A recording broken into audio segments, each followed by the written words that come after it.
জীবনের কিছু মূল্যবোধ। যেমন ধরুন, আপনারা দেখবেন খুচরো পয়সার আওয়াজটা বেশি, আর টাকার নোট যেটা সেটার আওয়াজ কম। তাই মানুষকে নিজের মূল্য বোঝাতে সবসময় চুপ থাকাই ভালো। আপনার মূল্য সময় ঠিক সবাইকে বুঝিয়ে দেবে। সবাই আমরা সবার কথা বলছি, আমরা সবাই শুধু টাকার পেছনে ছুটে চলেছি। আমরা হাসতে ভুলে গেছি।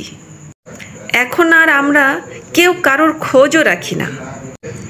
খোঁজ রাখি স্বার্থ রেখে, যাকে যতটা প্রয়োজন ততটা। আর এই টাকা টাকা করে সবাই কিন্তু ডিপ্রেশনে ভুগছে। আপনারা একটা জিনিস দেখবেন, সমাজটা কিন্তু মূর্খ লোকে নষ্ট করে না, নষ্ট করে শিক্ষিত মানুষেরা। শিক্ষিত মানুষের মূর্খতার জন্যে সমাজটা নষ্ট হয়।